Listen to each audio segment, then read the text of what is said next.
ఈరోజు మనము ధ్యానం చేయబోతున్నటువంటి అంశము మొదటి సమూయేలు గ్రంథము 7వ అధ్యాయాన్ని దానిలో ఉన్నటువంటి సమూయేలు గురించినటువంటి కొన్ని మాటలు మనం ఈరోజు ధ్యానం చేసుకుందాం. సమూయేలు గురించి మనకి తెలియనిది కాదు. అనేక సందర్భాల్లో సమూయేలు గారి గురించి మనం ధ్యానం చేసుకుంటూనే ఉంటాం. ఎక్కడ ఏ మెసేజ్లోనికి వెళ్ళిపోయినా మనకి హన్నా అన్న తగులుతారు, సమూయేలు అన్న తగులుతారు, న్యాయాధిపతులు ఎవరో ఒకరు తగులుతారు. ఇంకా సమూయేలు అసలు ప్రార్థన చేయకపోవడం అనేది పాపం అనేటువంటి మాట ఆయన ఉపయోగించారు కదా. ప్రార్థన చాలామంది నిర్లక్ష్యం చేస్తారు. ఏదో మనసులో చేసుకున్నాం సరిపోద్ది అనుకుంటారు. పడుకుని కూడా చేసుకుంటూ ఉంటారు కొంతమంది. అంటే ఏదో జ్ఞాపకం చేసుకోవడం అనమాట దేవుణ్ణి. ఏదో మా హృదయంలో తలుచుకున్నాం చాలు.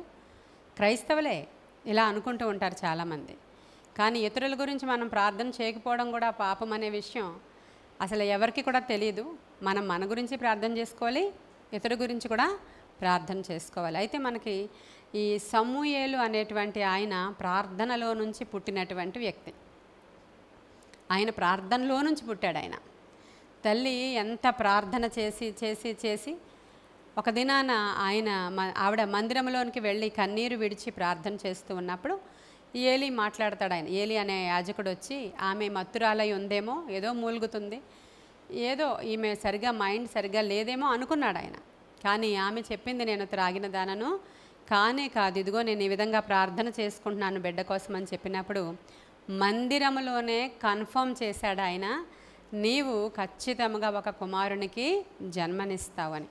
కాబట్టి సమూయేలు ప్రార్థనలో నుంచి పుట్టాడు, మందిరములో నుంచి పుట్టాడు. ఆయన ఆ ఆశీర్వాదము అసలు పరలోకము నుంచి ఆ తల్లి పొట్టలోనికి ఆ యొక్క అంటే ఏమంటే బీజము పడ్డానికి కూడా ఒక నోటి మాట ద్వారా మందిరములోనే ఆయన కన్ఫర్మ్ చేయబడినట్లుగా మనం చూస్తాం. అంటే డీప్గా మనం అబ్జర్వ్ చేస్తే ఒక నోటి మాట సేవకుడు మాట్లాడినప్పుడు అక్కడ కన్ఫర్మ్ అయినట్లుగా చూస్తాం.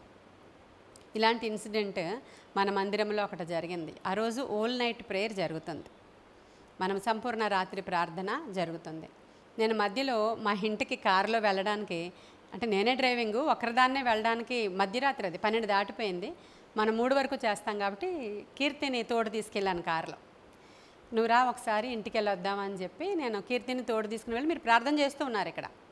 వెళుతూ ఉన్నప్పుడు కీర్తి నాకు ఏం చెప్పిందంటే, అబ్రాడ్ వెళ్ళిపోదాం అనుకుంటున్నాము, కొన్నాళ్ళు అక్కడ ఉద్యోగం చేసుకున్న తర్వాత, ఎందుకంటే వాళ్ళ హస్బెండ్ ముందు అక్కడ జాబ్ చేసిన ఆయనే కాబట్టి అక్కడికి వెళ్ళిపోయి ఉద్యోగం చేసిన తర్వాత అప్పుడు తిరిగి వచ్చి తర్వాత ఆలోచించుదాం పిల్లల గురించి అన్నట్లుగా తను మాట్లాడినప్పుడు, ఆ రోజు దైవజనుల నోట్లో నుంచి ప్రొఫెసీస్ ఎప్పుడు ఎలాగ ఎవరికి వస్తాయో ఎవరికి తెలియదు.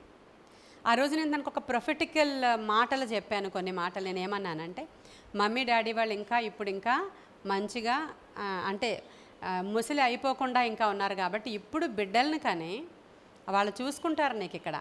ఇప్పుడు నువ్వు ఎప్పుడో తర్వాత బిడ్డల్ని కానీ ఎక్కడి నుంచో వచ్చిన తర్వాత మీ సొంత ప్లాన్స్ కాదు, బిడ్డల్ని ఇచ్చేవాడు దేవుడే. నీకు బిడ్డని ఇప్పుడే ఇచ్చాడేమో అని కన్ఫర్మేషన్ నాకు వస్తుంది. నాకు డౌట్గా ఉంది, నువ్వు ఇప్పుడు అంటే నువ్వు కన్సీవ్ అవుతున్నావు అని చెప్పి నేను ఆ మాట చెప్పాను. దానికి చెప్పి ఉద్యోగాన్ని ఇక్కడే ఇస్తాడు దేవుడు, నువ్వు ఇక్కడే ఫ్లాట్ కొనుక్కుంటావు, నువ్వు అక్కడికి వెళ్ళాల్సిన అవసరత రాదు, ఈ విషయంగా నువ్వు ఈ రాత్రి ప్రార్థన చేసుకో అని చెప్పాను నేను. ఈ 4 మాటలు కూడా ఇక్కడ నుంచి మా ఇంటి వరకు కారు ప్రయాణంలో నేను మాట్లాడినవి. అర్ధరాత్రి అవి ప్రార్థన మధ్యలోంచి మేము వెళ్ళాము. నన్ను తోడు తీసుకెళ్తున్నాను కీర్తిని నేను. అలాగొస్తే నేను ఇక్కడే ఉండిపోతానని కీర్తి చెప్పింది. అదే నెలలో కీర్తి కన్సీవ్ అయింది. అప్పటికి పెళ్ళి ఎన్ని సంవత్సరాలు అయిందమ్మా? 4 years నుంచి తను కన్సీవ్ అవ్వలేదు. ఇది కూడా మీరు జ్ఞాపకం పెట్టుకోవాలి. బిడ్డల కోసం ప్రార్థన చేస్తుంది. ఏంటో మరి నాకు ఇంకా బిడ్డలు కలుగలేదు కాబట్టి మేము ఇలా అనుకుంటున్నాము అని చెప్పింది అనమాట.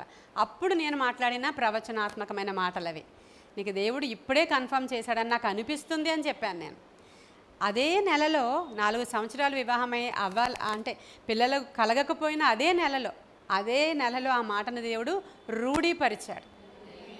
సేవకుని మాట నిరర్ధకం అక్కడ కాలేదు. ఇంకా వింతైన విషయం, జాబ్ను కూడా గవర్నమెంట్ జాబ్ను కన్ఫర్మ్ చేశారు. ఆశ్చర్యకరమైన విషయం. ఈ అబ్రాడ్ వెళ్ళక్కర్లేదు, ఎక్కడికి వెళ్ళక్కర్లేదు, నువ్వు ఇక్కడే ఉంటావు. ఇంత చదువుకొని ఇంత మంచి కోర్సులు ఇక్కడ చేసి టీచర్గా ఒక స్కూల్లో నువ్వు వర్క్ చేసి వెళ్ళి ఇవన్నీ కూడా ఉన్నాయి నీకు క్వాలిఫికేషన్స్.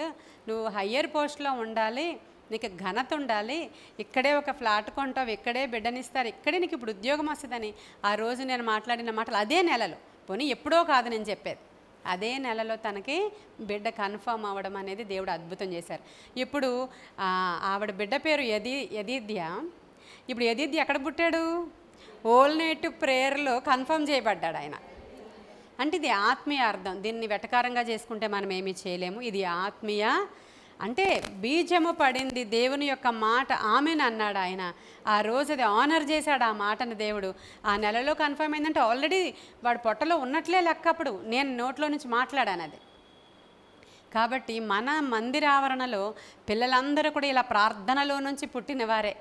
చాలామంది పిల్లలు, కొంతమంది పిల్లలైతే చిన్ననాట నుంచి సమూయేలు ఎలాగైతే పాలు విడిచిన తర్వాత మందిరంలో పెరిగాడో అలా మన మందిరంలో పెరిగిన పిల్లలే ఇప్పుడు మ్యూజిషియన్స్, ఇప్పుడు సింగర్స్, ఇప్పుడు ఇక్కడ ఆపరేట్ చేస్తున్న వాళ్ళందరూ, ఎదర్ లైన్లో కూర్చున్న వాళ్ళందరూ ఇక్కడ వాళ్ళ తల్లి ఆల్ నైట్ ప్రేయర్కి తీసుకొచ్చి దాన్ని ఇక్కడే పడుకోబెట్టేయడం, ఆ బాబుని ఇక్కడే పడుకోబెట్టాడు. ఉషా వాళ్ళ పిల్లలు ఇక్కడే, అందరూ ఇక్కడే, వాళ్ళందరూ ఇక్కడ. అప్పుడు చాలా చిన్న చిన్న పిల్లలు. ఇప్పుడు బాలుడైన సమూయేలుని ఎలా అయితే తీసుకొచ్చి వాళ్ళ మదర్ అక్కడ విడిచిపెట్టేసిందో అలా వీళ్ళు మందిరంలో విడిచిపెట్టేశారు. వాళ్ళందరూ ఇప్పుడు 10-15 సంవత్సరాలు అయిపోయింది, యవనస్తులు అయిపోయారు. ఈ లోకంలో ఉన్న యవనస్తులు, అబ్బా మేము ఎంతసేపు ప్రార్థనలు కూర్చోలేము మమ్మీ, నువ్వు పిలుస్తావు కానీ లక్మా సిస్టర్ గారి చర్చిలో 3 hours 4 hours ఎవరి క్రింద కూర్చుంటారు అనే పిల్లలు మన పిల్లలు కాదు. ఎంతసేపు అయినా అదే కాన్సన్ట్రేషన్తో కూర్చుంటారు. కారణం ఎక్కడ వాళ్ళు పుట్టారు. హల్లెలూయా. అది సమూయేలు గారి చరిత్ర కూడా. ఆయన మందిరములో ఆ నోటి మాట ద్వారా ఆయన అక్కడ రూపుదిద్దుకున్నాడు ఆయన. ఆ తర్వాత మందిరములో పెరిగాడు ఆయన. ఇంకా ఆ వాతావరణం అంతా ఆయన నరనరాల్లోని కూడా ఇంకా దేవుడు దీపం వెలిగించడం, మందిరం, మందిరావరణం, యాజకులు, ప్రార్థనలు, ధూపాలు, నైవేద్యాలు, బలులు, ఇవే తెలుస్తానికి, ఇంకేం తెలియదు ఆయనకి. ఇవి తప్ప వేరే ధ్యాస ఆ చిన్న బాలుడికి కలగలేదు. మరి అదే పొజిషన్లో ఏలి యొక్క యవనస్తులైన బిడ్డలు కూడా అదే షిలోహు దగ్గరే పెరిగారు, అదే సరౌండింగ్స్.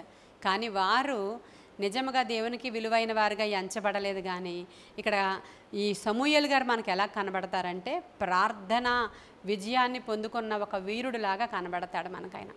ఆయన ఊపిరి ప్రార్థనే, ఆయన ఆలోచన ప్రార్థనే, ఆయన నడక ప్రార్థనే, ఆయన పడక ప్రార్థనేనా. పడుకున్నాడు ఒకరోజు, పడుకుంటే సమూయేలు అని పిలిచారు ఎవరో. తాతగారు పిలిచారేమో, ఏలీ గారు పిలిచారేమో అని వెళ్ళాడు ఆయన. పడక కూడా ప్రార్థనే అక్కడ.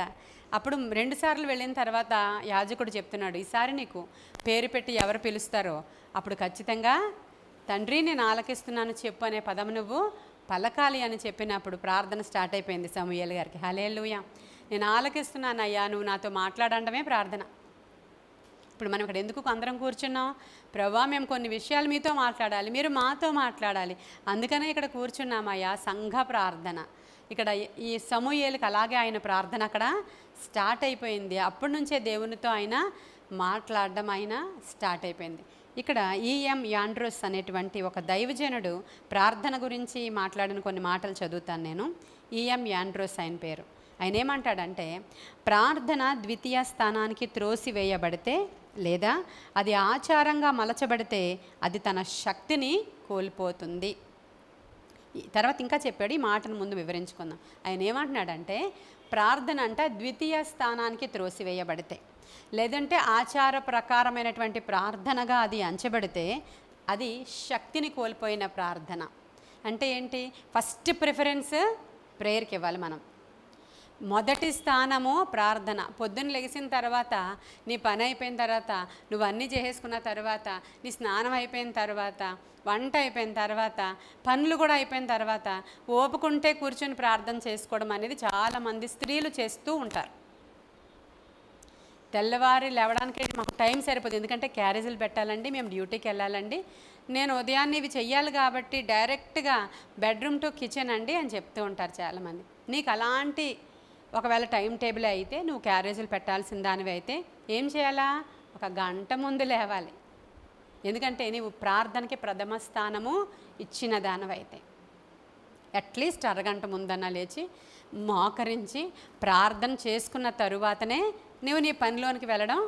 అంటే నువ్వు చేసుకోకపోతే ఏమవుతుంది అని నన్ను అడగొచ్చు. ఏమవుతుంది అంటే నువ్వు ద్వితీయ స్థానానికి దాన్ని గెంటేసినట్లు. నీవు అంటే మొదటి ప్రిఫరెన్స్ ప్రార్థనకి ఇచ్చావు. అంటే కేవలం ఉదయకాల సమయమే అనుకోకండి.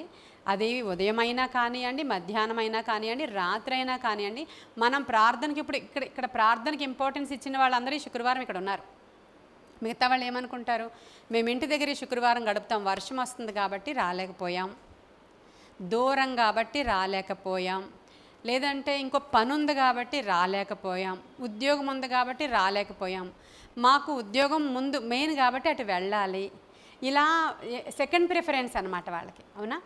ఇప్పుడు బిహెచ్పివి నుంచి వచ్చినటువంటి ఆవిడ ప్రతి శుక్రవారం నిస్సీ చర్చిలో నేను ఈ ఉపవాస ప్రార్థనకి అటెండ్ అవ్వాలని, ఆవిడ అక్కడ స్టాఫ్ నర్స్ ఆవిడ.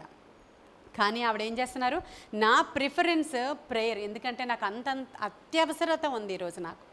నేను నా కుటుంబాన్ని బాగు చేసుకోవాలి, నా బిడ్డల్ని చక్కబెట్టుకోవాలి. నేను బాగవ్వాలంటే నేను చేసే ఆచార సంబంధమైన ప్రార్థన సరిపోదు.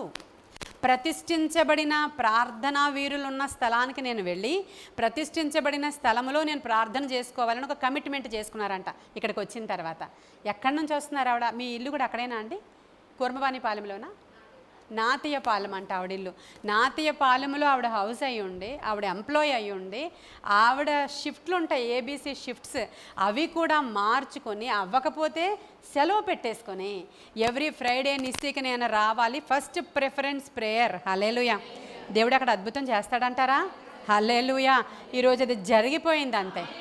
అద్భుతం కార్యం ఆయన చేస్తాడంతే. ఆత్మ కార్యాలు జరుగుతాయి. ఎందుకంటే ఫస్ట్ ప్రిఫరెన్స్ నేను ఉపవాస ప్రార్థనకి 3 గంటల వరకు నిస్సీలో కూర్చోవాలంతే నిర్ణయించుకున్నారు ఆవిడ. దూరము భారం కాలేదు, ఉద్యోగం భారం కాలేదు, వర్షం ఆటంకం కాలేదు. ఆవిడకున్నటువంటి సమస్య, దాని నుంచి నేను విడిపించబడాలంటే ఆచార సంబంధమైన ప్రార్థన, భక్తి. వాళ్ళిద్దరూ కూడా వాళ్ళ మందిరంలో ఆవిడ సండే స్కూల్ నడిపించి ఆవిడ, ఆయన బోధించి ఆయన, వారిరువురు వచ్చి ప్రార్థనా వీరులు ఉన్న స్థలానికి రావాలి మేమని నిర్ణయం తీసుకున్నారు. హల్లెలూయా! ఇది ఒక గొప్ప అంటే ఘనకార్యమే అది చెప్పాలంటే. అంటే ప్రార్థన విలువ తెలిసిన వాళ్ళు చేసేటువంటి కార్యం. ఈయన యాండ్రోస్ ఈ మాట అంటున్నారన్నమాట. ఎప్పుడైతే ప్రార్థనను ద్వితీయ స్థానానికి నీవు త్రోసేస్తావో, ఆచార ప్రకారంగా ఉంచుతావో, అప్పుడు ఆ ప్రార్థన ఏమైపోద్దంట? శక్తిహీనం అయిపోతుందంట. తర్వాత ఆయన ఏమన్నాడంటే, ప్రార్థన ద్వారా శక్తివంతమైన కార్యాలను చేయగలిగిన వారంతా ప్రార్థనను తన ప్రాణాలను నిలబెట్టే ఊపిరిగాను, తమ కడుపులను నింపి తమకు శక్తినిచ్చే ఆహారంగాను, తమకు వెలుగునిచ్చే దేదీప్యమానమైన దీపముగాను, తమ్మును ఐశ్వర్యవంతముగా జీవింపచేసే ధననిధిగాను ఎంచిన వారే. హల్లెలూయా! చెప్పిన మాటలు అర్థమైనాయి కదా మీకు? ఈ మాటలన్నీ కూడా వారికి కడుపులు నింపే ఆహారంగాను, ఇంకా వారికి వెలుగునిచ్చే దేదీప్యమానమైన దీపముగాను, ఐశ్వర్యవంతంగా జీవింపజేసే ధననిధిగాను వారు ఎంచారంట ప్రార్థనని. కాబట్టి ఫస్ట్ ప్రిఫరెన్స్ ప్రార్థనకి వారు ఇచ్చారు, ఊపిరిగా ఎంచారంట వారు. ఊపిరి ఆగిపోతే ఎంత మానవుడి యొక్క జీవితానికి ఎంత కష్టమో, అలాగ వారు ప్రార్థనని ఊపిరిగా ఎంచారు. ఈరోజు ప్రార్థన చేయకపోతే నా ఊపిరి ఆగిపోద్దేమో. చూసారా ఎంత బాగుందో? ప్రార్థన విజయాలనే అంశం మాట్లాడుకుంటున్నాం మనం. కేవలము ప్రార్థనకున్న ఇంపార్టెన్స్ ఎక్కడైనా చేసుకోవచ్చు, ఏ మూలనైనా కూర్చోవచ్చు, ఎలాగైనా చేయొచ్చు. కానీ ప్రార్థనకి ఇక్కడికి పిలువనంపారు అని అంటే ఆ ప్రార్థనకి వచ్చిన వాళ్ళు. ఇక్కడ సమూయేలు బాలుడుగా తర్వాత ఎదిగిపోయిన తర్వాత ఈ ప్రజలందరూ ఎలా ఉన్నారంటే చెత్తగా మారిపోయారు. వాళ్ళు భయం లేదు దేవుడు అంటే, భక్తి లేదు దేవుడు అంటే. ఆ మందసం పట్టబడిపోయింది వాళ్ళు ఉన్నప్పుడే, యవనస్తులుగా ఉన్నప్పుడే హోఫ్ని ఫీనెహాసులు మందసం పట్టబడిపోయి కిరియత్యారీములో ఉండిపోయింది. అక్కడ ఎవరో దానికి యాజకత్వం చేస్తున్నాడు, వాళ్ళ ఇంట్లో ఉండిపోయింది అక్కడ. ఇప్పుడు ఏం జరుగుతుందంటే ప్రజలందరూ ఇష్టానికే ఉన్నారు.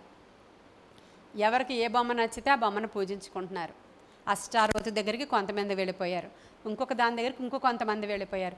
ఇలా వెళ్ళిపోయిన సమయంలో సమూయేలు బాధతో ఏం చేస్తాడంటే, మీరందరూ మిస్పా దగ్గరికి రావాలంటాడు. హల్లెలూయా! మిస్పా అంటే ఏంటో తెలుసా? ప్రార్థనా స్థలము. ఎక్కడికి రావాలి? మీ ఇళ్లలో మీరు ఉపవాసం ఉండి ప్రార్థన చేసుకోండి అనలేదు. ఏమన్నాడు ఆయన?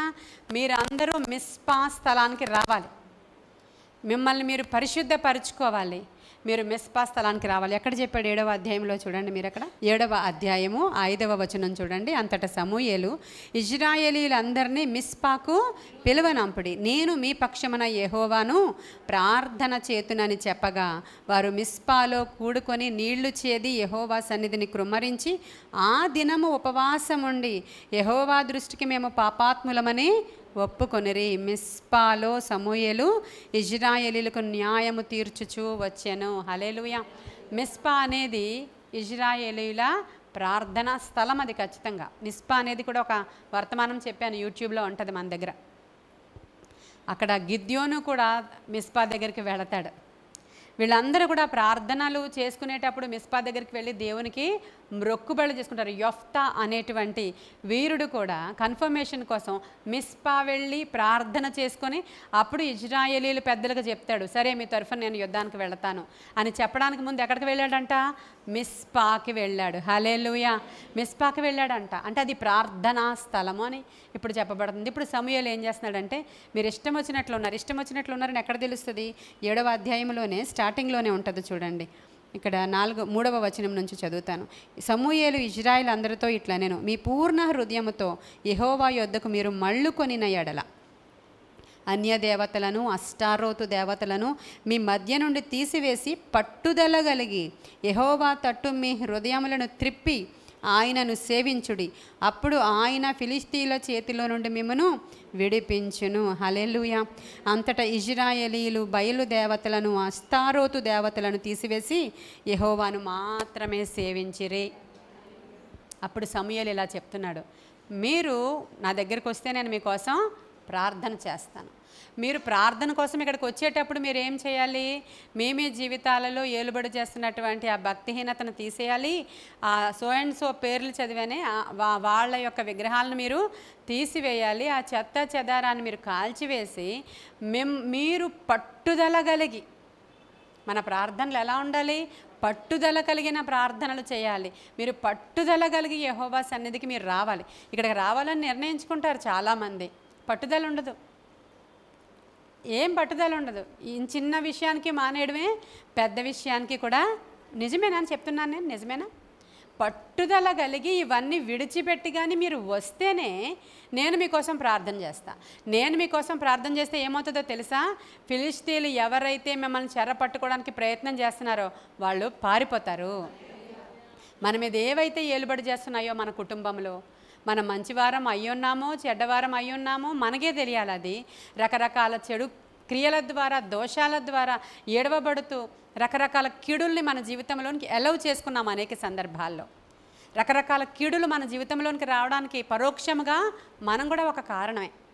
మన జీవితంలో ఈరోజు ఒక యాంగిల్లో మనకి చాలా శ్రమలు శోధనలు ఉన్నాయి అంటే ఒక యాంగిల్లో క్లియర్గా మన యొక్క అవిధేయతలు, మన యొక్క చేతకానితనము, మన జీవితంలో చేసుకున్న స్వయంకృత అపరాధాలే. కాబట్టి ఒక మూలన అది ఏలుబడి చేస్తుంది.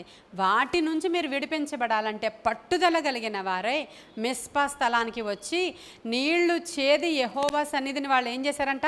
కృమ్మరించి ఉపవాసం ఉండి ప్రార్థన చేయడానికి వచ్చి, అప్పుడు వాళ్ళందరూ సమూయేలు మేము వచ్చేసాం, మా కోసం నువ్వు ప్రార్థన చేయాలి, మమ్మల్ని విడిచిపెట్టకు, నువ్వు విడిచిపెడితే మేము ఏమైపోతామో మాకే తెలీదు, మాకు భయం వేస్తుంది సమూయేలు అని చెప్పినప్పుడు, సరే మీ అందరి కోసం నేను ప్రార్థన చేస్తానని పాలు విడువని ఒక గొర్రె పిల్లను తీసుకొచ్చి సర్వాంగ బలిగా అక్కడ యెహోవాకు అర్పిస్తూ ఉండగా ఫిలిష్తీయులకి తెలిసింది ఇజ్రాయేలీలందరూ ఒక చోట గ్యాదర్ అయిపోయారు, ఈజీగా వీళ్ళని ఇప్పుడు అటాక్ చేయొచ్చు, మనం వెళ్ళి వీళ్ళకి రాజు అనేవాడు నాయకుడు అనేవాడు ఎవ్వడూ లేడు కాబట్టి ఈజీగా మనం వీళ్ళని అటాక్ చేద్దామని చెప్పి ఫిలిష్తీయులు దండుగా బయలుదేరిపోయి వీళ్ళు ప్రార్థన చేస్తూ ఉండగా శత్రువు మొదలుపెట్టాడు. అక్కడ ప్రార్థన చేస్తూ ఉండగా శత్రువు కదిలిపోయాడు. అక్కడ వాడు మీద పడదామని వచ్చిన వాడు ఇక్కడ దేవుడు ఏం చేస్తున్నాడంటే వీళ్ళు ఇక్కడ చక్కని ప్రార్థన చేసుకుంటున్నారు, డెడికేషన్స్ చేసుకుంటున్నారు, ఉపవాసం ఆచరించి తమను తాము ప్రతిష్ఠించుకుంటున్నారు, నీళ్లు పోశారు, కృమ్మరించారు, మందిరానికి వెళ్ళారు. ఇలా జరుగుతున్న సందర్భంలో వాళ్ళు అక్కడ నుంచి బయలుదేరారు. వీళ్ళ చేతులకు మట్టి అంటుకోకుండా దేవుడు ఏం చేశాడంటే ఉరుములను మెరుపులను మెరిపించాడంట. హల్లెలూయా. వాళ్ళు అక్కడ భయపడిపోయి పారిపోయారంట. అంటే ఎవరు కలుగు చేసుకున్నారు? నీవిక్కడ కూర్చొని మిస్పా స్థలంలో ప్రార్థన చేస్తే దేవుడు కలుగజేసుకుంటాడండి. అక్కడ దేవుడు కలుగజేసి నీ ఫస్ట్ ప్రయారిటీ దేవుడిదేనా? నువ్వు ఫస్ట్ ప్రయారిటీ దేవునికి ఇవ్వాలనుకున్నావా? ఫస్ట్ నువ్వు ప్రయారిటీ శుక్రవారం ఇంకా అన్నీ పక్కన విడిచిపెట్టి కూర అన్నం ఇక ఈరోజు ఇవన్నీ పక్కన పడేసి పరిగెత్తుకుని వచ్చావా నువ్వు? అయితే జయము నీదే. హల్లెలూయా. దేవుడు ఖచ్చితంగా జయమిస్తాడు. ఎందుకంటే వాగ్దానం చేసిన వాడు నమ్మదగినవాడు. నిన్న నేడు నిరంతరం ఏకరీతిగా ఉంటాడు. సమూయేలు ఏమైతే చెప్పాడో అది నువ్వు నేను ఫాలో అయితే ఈరోజు ఖచ్చితంగా మనకి జయం ఇచ్చి తీరుతాడు ఆయన.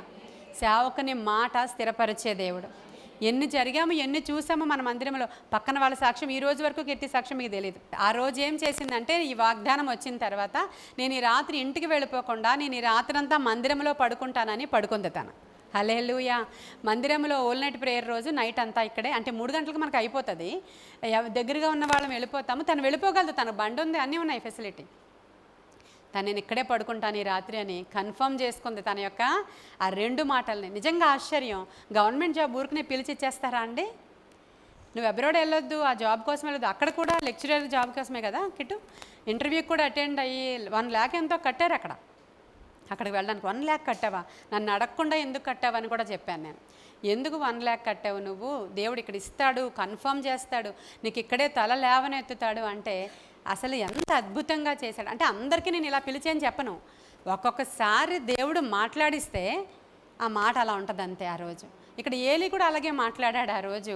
అక్కడ ఆ సమూయేలు వచ్చేసాడు. అసలు యాక్చువల్లీ సమూయేలని పెట్టాల్సిందేమో మనం యాక్చువల్గా. అంటే యెదీద్యా మెసేజ్ నేను చెప్తూ ఉంటే భార్యాభర్తలు ఇద్దరూ ఇన్స్పైర్ అయ్యారు. అంటే యెదీద్యా అనే మాటకి యెహోవాకి బహుప్రియుడు అనే అర్థం ఇచ్చారు కదా, మాకు ఎందుకు ఆ పేరు పెట్టుకోవచ్చా అని వచ్చి అడిగారు. మీకు ఇన్స్పిరేషన్ వచ్చింది కాబట్టి పెట్టుకోండి అని చెప్పాను నేను. యాక్చువల్గా మందిరంలో పుట్టాడు కాబట్టి ఆయన సమూయేలు అయ్యి ఉండాల్సింది. ఎందుకంటే చూపించడం కూడా దీపమే చూపించారు. మందిరములో వచ్చిన దీపమే చూపించారు దర్శనం. కానీ అది కానీ ఏమని పిలుస్తున్నారు వీళ్ళు? దియా అని పిలుస్తున్నారు. దీపం అని చెప్పాడు కదా దేవుడు, కాబట్టి నేను దియా అని పిలుస్తాను. యెదీద్యా కూడా సరిపోయింది అనుకుంది తాను. ఓకే, ఎనీవే మన ఆలోచనలు అవి. అంటే కనిపెట్టి యెదీద్యా కాదు ఆగు నువ్వు వద్దు, నేను వేరేగా చూసాను, నేను చెప్పలేదు, మీకు అది ఇన్స్పిరేషన్ వచ్చింది కాబట్టి పెట్టుకోండి అమ్మా అన్నాను నేను నేమ్. ఓకే, అది అయిపోయింది.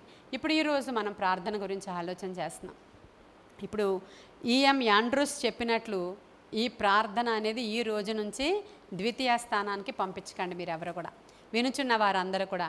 అంటే ఇంకా ప్రార్థన ప్రథమ స్థానంలో ఉంచడం అంటే పాస్టర్ అమ్మగారు తెల్లవారు లెగ్గానే చేసేయాలి అంతే కదా అని అనుకోకండి. అది కాదు. అసలు ప్రార్థనకి ఫస్ట్ ప్రిఫరెన్స్ ఇవ్వడం అంటే అది కాదు. ప్రార్థన ప్రార్థన ప్రార్థన ప్రతిదానికి కూడా ప్రార్థన మీదే ఆధారపడి ఇంచుమించు ఊపిరిలాగా చేసుకోవడం ప్రార్థనని. సమయం అనక అసమయం అనక ప్రార్థించడం. దావీదు అంటాడు, ఉదయమున నా ప్రార్థిస్తా, మధ్యాహ్నాన్ని ప్రార్థిస్తా, రాత్రి కూడా నేను ప్రార్థిస్తా, ఇదే నా ప్రేయర్ స్టైల్ అంటాడు. అంటే ఇంకెప్పుడు ఖాళీగా ఉన్నాడు ఆయన? దినమెల్లా నిన్ను స్తుతిస్తా. హల్లెలూయా. మరి ఇంకెప్పుడు ఖాళీగా ఉన్నాడు? దినమెల్లా నిన్ను స్తుతిస్తాను, నీ మందిరావరణలో గడపాలని ఆశపడతాను, నీ మందిర ద్వారబంధం యొద్ద గడప యొద్ద కాచుకొని ఉంటాను. ఇంకెప్పుడండి ఖాళీగా ఉన్నాడు ఆయన? దినమెల్లా దేవునితో సహవాసం చేసిన ఘనమైన రాజు దావీదు. అప్పుడు ఆయన ఎలా అయిపోయాడు దేవుడికి? హృదయానుసారుడు. హల్లెలూయా. మరి మనం కూడా దేవునికి హృదయానుసారులం అవ్వాలంటే ఆయన స్తుతించే వారముగాను ప్రార్థించే వారంగాను మనం ఉండాలి. లోకానికి మనము అప్పుడు ఎలా కనబడతామంటే పిచ్చి వాళ్ళలాగా కనబడతాము, వెర్రి వాళ్ళలాగా కనబడతాము. మాట్లాడితే దేవుడు దేవుడు దేవుడు అంటది, ఇదిగో ఇలా ఉంటుంది అలా ఉంటుంది అని తిట్టేవాళ్ళు చాలామంది ఉంటారు. మనుషుల యొక్క సహజ లక్షణాలు ఉంటాయి. అంత మాత్రం చేత ఈ ప్రార్థన అనేది దేవునితో సహవాసం సంబంధం. ఆ మాటలు ఏం పట్టించుకోవద్దు. దేవునితో సహవాసం చేయడానికి, దేవుని మందిర ఆవరణలో గడపడానికి, ప్రార్థన అధికమైన ఇంపార్టెన్స్ ఇవ్వడానికి మీరు ఎప్పుడైతే నిర్ణయం తీసుకున్నారో ఇక్కడ వీళ్ళ జీవితాలు మార్చబడి బానిసలుగా ఉండాల్సిన వారు ఫిలిష్తీయులు వచ్చి వీళ్ళని చెరపట్టుకుని తీసుకుని వెళ్ళిపోవాల్సిన పరిస్థితుల్లో సమూయేలు ఏం యుద్ధం చేయలేదు. ఏం చేశాడు? ప్రార్థన చేశాడు. ఆయనే వారికి న్యాయాధిపతిగాను, తీర్పరిగాను, ప్రవక్తగాను, యాజకుడుగాను సమూయేలే ఆ ప్రజలను ఏలుతూ వచ్చాడంట. హల్లెలూయా. వాళ్ళు ఇదంతా కూడా మళ్ళీ మారిపోయి ప్రార్థనతో నింపబడి దేవునికి బలులు అర్పిస్తూ దేవుని వైపు దేవుని తట్టు వీళ్ళందరూ త్రిప్పబడిన తర్వాత సమూయేలు రామాలో ఉంటున్నాడు. ఆయా ప్రాంతాలలో తిరుగుతూ వారికి ఏమేమి సర్వీసెస్ కావాలో ఆ సర్వీసెస్ అన్నీ చేస్తూ మరలా తీర్పులు తీరుస్తూ వచ్చాడంట ఆయన. ఇలా ఉండగా ఒక దినాన ఈ ప్రజలందరూ ఏం చేస్తున్నారంటే ఆయన దగ్గరికి వచ్చారు. వచ్చి ఏమన్నారంటే, నువ్వు చాలా వృద్ధుడు అయిపోయావు, మాకు భయం వేస్తుంది. ఎందుకంటే నీ తర్వాత ఎవరు మరి? ఎందుకంటే నీవు ఉన్నట్లుగా నీ కొడుకులు లేరు, కాబట్టి నీ కొడుకులు మమ్మల్ని ఏల్తారనేటువంటి నిశ్చయత మాకు లేదు. నీవు ఉన్నట్లుగా నీ కొడుకులు లేరు కాబట్టి నువ్వేం చేస్తావంటే, మాకు కనిపించేటువంటి ఒక రాజు మాకు కావాలి అని అడిగారు వాళ్ళు. కనిపించేటువంటి రాజు అని ఎందుకు అడుగుతున్నారు వాళ్ళు అని అంటే, కనిపించకుండా పరోక్షముగా రాజు స్థానంలో దేవుడు ఉన్నాడు అప్పటి వరకు. ఇక్కడ న్యాయాధిపతి లేదంటే వీళ్ళకి నడిపించే నాయకుడి స్థానంలో సమూయేలు ఉన్నాడు. వీళ్ళకి ఇప్పుడు ఎవరు కావాలంట? కనిపించే రాజు కావాలంట. మనుష్యులలో ఉన్నటువంటి ఒకడు మమ్మల్ని ఏలుట మాకు ఇష్టము, మా మీద ఒకడు రాజు కావాలని ధైర్యంగా బాగానే అడిగారు. వచ్చి అడిగినప్పుడు సమూయేలుకి అది చాలా బాధ కలిగించిన విషయంగా ఉంది. చాలా బాధపడి వేదన పడి దేవుని మందిరంలో అతను మదన పడిపోతున్నాడంట, బాధపడిపోతున్నాడంట. బాధపడిపోతూ ఉన్నప్పుడు దేవుడు వచ్చి, ఆయనే వచ్చాడు. ఇప్పుడు ఆయన వచ్చి ఆయన కలుగ చేసుకొని, సమూయేలు దీని గురించి నువ్వు బాధపడొద్దు, ఎందుకో తెలుసా, వాళ్ళు విసర్జించింది నిన్ను కాదు నన్ను అన్నాడు ఆయన. ఎందుకంటే నన్ను విసర్జించారయ్యా, కనిపించే రాజు కావాలని అడుగుతున్నారు వాళ్ళు. కనిపించని రాజుని నేనున్నానే, నన్ను విసర్జించారు, నిన్ను కాదు అన్నారు. 8వ అధ్యాయం చూద్దామా? 1 సమూయేలు 8వ అధ్యాయం 7వ వచనం. అందుకు యెహోవా సమూయేలునకు సెలవిచ్చినదేమనగా, జనులు నీతో చెప్పిన మాటలన్నిటి ప్రకారము జరిగింపుము. వారు నిన్ను విసర్జింపలేదు గాని తమ్మును ఏలకుండా నన్నే విసర్జించి ఉన్నారు. వారు నన్ను విసర్జించి ఇతర దేవతలను పూజించి, నేను ఐగుప్తులో నుండి వారిని రప్పించిన నాట నుండి నేటి వరకు తాము చేయుచూ వచ్చిన కార్యములన్నిటి ప్రకారముగా వారు నీ ఎడల జరిగించుచున్నారు. వారు చెప్పిన మాటలను అంగీకరించుము. అయితే వారిని ఏలబోవు రాజు ఎట్టివాడగునో నీవే సాక్షివై వారికి దృఢముగా తెలియజేయుము అని చెప్పారు. చూసారా దేవుడు ఏ మాటలు చెప్పాడో? నిన్ను కాదు వాళ్ళు విసర్జించింది, నన్నే విసర్జించారు. ప్రాబ్లం ఏమీ లేదు, వాళ్ళు ఏం అడిగారో అదే నువ్వు చేసే. కానీ మనుష్యుడు ఒక్కడు రాజుగా ఉంటే ఏమేం జరుగుతుందో ముందుగానే వాళ్ళకి వివరించి చెప్పు అన్నప్పుడు సమూయేలు అప్పుడు కొంచెం ధైర్యం తెచ్చుకొని అప్పుడు బయటికి వెళ్ళి చెప్తాడు, మీరు ఒకవేళ రాజును కానీ పెట్టుకుంటే మీరు బానిసలుగా ఉంటారు. అతడి రథం వెనకాల కొంతమంది, రథం వెనకాల ముందు కొంతమంది పరిగెడతారు. మీ ద్రాక్ష తోటల్లోని అంజురపు తోటల్లోని భాగము ప్రశస్తమైనవి అవన్నీ కూడా రాజు తీసేసుకుంటాడు. మీ పిల్లలు ఇలా ఉంటారు, మీరు ఇలా ఉంటారు, మీరు ఇలాగలాగా ఎలా ప్రవర్తించాలో కూడా దాన్ని రూల్ చేస్తాడు మిమ్మల్ని. కాబట్టి ఇవి సంగతులను అన్నీ వివరించి 8వ అధ్యాయంలోనే కింద వరకు చెప్తే, అన్నీ చెప్పాక చెప్పినంతసేపు బాగా వింటారు తలకాయలు ఊపితే మన రమగారులాగా. ఆ తర్వాత అన్నీ వినేసి ఏమంటారు, మాకు ఆ రాజే కావాలి. అన్నీ వినేసి ఏమైనా మారారనుకుంటున్నారా? అయినా మాకు రాజు కావాలన్నారు వాళ్ళు. సరే, అప్పుడు ఎవరిని ఏర్పాటు చేసుకున్నారు? సౌలుని రాజుగా దేవుడే పేరు చెప్పి, అదిగో ఆ సౌలుని, అతన్ని మాత్రమే నువ్వు వెళ్ళి అభిషేకించు అని చెప్పినప్పుడు సమూయేలు వచ్చి ఆ రాజుని అభిషేకించడం అక్కడ చూస్తాం. ఈరోజు మనం ఏమి నేర్చుకుంటాం? ఇలా సమూయేలు గారి గురించి మాట్లాడితే లెందీగా 1వ సమూయేలు 2వ సమూయేలు అలా మాట్లాడుకుంటూనే ఉండాలి. మనం అమాలేకీల మీద యుద్ధానికి వెళ్ళినప్పుడు సౌలు అక్కడ దేవుడు వద్దు అన్నది చేసినప్పుడు అక్కడ కూడా దేవుడు చాలా నొచ్చుకున్నప్పుడు ఈ విషయాలన్నీ కూడా సమూయేలు ఇంకా ప్రార్థన ద్వారానే జయిస్తాడు. ప్రతిదీ కూడా ప్రార్థన ఆయన ఊపిరి, ప్రార్థన ఆయన ఆయుధం. ఆయన ప్రార్థన చేసి ప్రజలను కాపాడాడు. డైరెక్ట్గా వచ్చిన రాజు యుద్ధాలు చేసి కాపాడాడు. కానీ యుద్ధాలు చేసిన కాపాడిన రాజు నిలవలేదు, ఆ రాజ్యము నిలవలేదు, ప్రజలు అతని పాలనలో క్షేమముగాను వాళ్ళు ఉండలేదు. కానీ ఈ సమూయేలు కాలంలో చాలా క్షేమముగాను, దేవుడే తమకు రాజుగాను వాళ్ళు ఎంతో నిశ్చింతగా ఉన్నారు. ఈరోజు కూడా మనము రాజులని అధికారులని ఆశ్రయించడానికి వీల్లేదు. కానీ మన దేవుని యెహోవాను ఆశ్రయించిన వారు వాళ్ళు చాలా ధన్యులు, నెమ్మది కలిగి ఉంటారు. కాబట్టి ప్రతి తల్లి కూడా ప్రార్థనా పరురాలైనటువంటి తల్లిలాగా ఉండాలి. ఈ రోజుల్లో యవనస్తులు అప్పుడే పెళ్ళైన వాళ్ళు మన కీర్తిలాగా దేవుని మందిరంలో గడపడానికి వస్తారంటారా?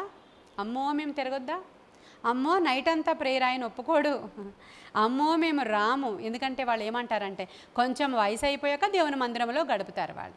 క్రొత్తగా పెళ్ళయ్యి లేదంటే ఇప్పుడే యవ్వనస్తులకు మనం పెళ్లి చేస్తే వాళ్ళ దేవుని మందిరంలో గడిపేటువంటి సోర్సెస్ ఎక్కడ కూడా లేనేలేవు. కానీ హన్నాలాగా ఇదిగో మన మందిరంలో ఉన్న కొంతమంది ప్రతిష్ఠితులైనటువంటి బిడ్డల్లాగా వాళ్ళు దేవుని మందిరావరణకు వచ్చి వాళ్ళు గడిపినప్పుడు దేవుని మందిరంలోనే ఆ దీపాలు వెలిగించబడుతున్నాయి, దేవుని మందిరావరణలోనే పిల్లలు పెంచబడుతున్నారు. రేపు పొద్దున్న నువ్వు ఆ బిడ్డల కొరకు ఏడవకుండా ఉండడానికి అవసరమైన కృప వాళ్ళు పుట్టినప్పుడే పొందుకుంటున్నావు నువ్వు. ఖచ్చితంగా ఇది నిజమండి. ప్రార్థనలోనే పుడుతున్నారు బిడ్డలు అక్కడ. అంటే నిజంగా ప్రార్థన ఆత్మతో పుడుతున్నారు అని అర్థం. అక్కడ వాడు బాలుడుగా ఉండవలసినప్పుడు వాడి నడవవలసిన త్రోవ వాడికి నువ్వు నేర్పించు. వాడు పెద్దవాడైనప్పుడు దానిలో నుంచి వాడు తొలగిపోడు. హల్లెలూయా, తొలగిపోరు. వీళ్ళు ఇప్పుడు ఇంజనీరింగ్ స్టూడెంట్స్ కాలేజ్కి వెళ్ళి మధ్యలో ఎందుకు వచ్చారు? శుక్రవారము మేము ఇక్కడ ప్యాడ్స్ ప్లే చేయాలి. వాళ్ళ జీతగాళ్ళు కారు, మన దగ్గర మనం పే చేసే సింగర్స్ కాదు, పే చేసే మ్యూజిషియన్స్ కాదు, పే చేసే కెమెరామెన్స్ కాదు. వీళ్ళందరూ మన పిల్లలు. హల్లెలూయా. వీరందరూ మందిరావరణలో గడపడానికి వచ్చిన వారు, ప్రార్థించే తల్లుల ద్వారా వచ్చారు. వీళ్ళందరూ కూడా ఊరికనే వచ్చేలేదు పిల్లలందరూ మన దగ్గరికి, ఊరికనే వచ్చేలేదు స్టీవెన్ మారిపోయి, ఊరికనే వచ్చేలేదు. వీళ్ళందరూ కూడా ప్రార్థించే తల్లులు. అన్నపూర్ణమ్మ గారు అలా కన్నీరు విడుస్తూనే ఉండేవారు ఎవరు? స్టీవెన్ కోసం. వాళ్ళ అక్క కన్నీటి ప్రార్థన చేస్తూనే ఉండేది. మిగతా వాళ్ళ గురించి మాకు బాధ లేదు, స్టీవెన్ గురించి అని అడుగుతూనే ఉండేవారు వాళ్ళు. ఆ ప్రార్థించే తల్లి యొక్క ప్రార్థన ఎక్కడికి పారిపోయి ఏ గోతిలో పడిపోయినా మళ్ళీ లేపి తీసుకొచ్చేసిందంతే. హల్లెలూయా. ఇది మాత్రం నిజం కదా. కాబట్టి ప్రార్థన మన ఊపిరిగా మారాలి. యూట్యూబ్ ద్వారా ఎంతమంది చూస్తున్నారో వాళ్ళు కూడా తెలుసుకోవాలి. ప్రార్థన అంటే నీకు గుర్తొచ్చినప్పుడు, ఆదివారం వెళ్ళినప్పుడు, నీకు శ్రమ వచ్చినప్పుడు, అవసరత వచ్చినప్పుడు చేసేది కాదు, కానీ నీ జీవితంలో ఒక భాగము, అది నీ ఊపిరి అయి ఉండాలి. హల్లెలూయా. మరి ఈరోజు అలా పెంచిన పిల్లలు కూడా కొంతమంది ఏలి కుమారులాగా భ్రష్టులు అయిపోయిన వాళ్ళు ఉంటారు. నేను వాళ్ళ గురించి ఇంకేం చెప్పలేను, కానీ వాళ్ళు ఉన్నారు, వీళ్ళు ఉన్నారు. అలాంటి పిల్లలు కూడా వచ్చారు, చిన్నప్పటి నుంచి ఉన్నారు, కానీ మరలా లోకంలోనికి వాళ్ళు వెళ్ళిపోతున్నారు. సమూయేలు వచ్చారు, వాళ్ళు నిలవబడుతున్నారు ఇక్కడ. దీని అంతటికీ కారణం తల్లిదండ్రుల యొక్క ప్రోత్సాహము, వాళ్ళ ప్రార్థన. వాళ్ళు వస్తేనే వీళ్ళు వస్తున్నారు కదా. కాబట్టి నిజంగా ప్రార్థించే తల్లులు లేవాలి, ప్రార్థించే తండ్రులు కూడా రావాలి. ప్రార్థనల ద్వారా మనం దేవుని రాజ్యాన్ని కట్టాలి. బలమైన ప్రార్థన చేయడం ద్వారా శత్రువుని తరమాలి.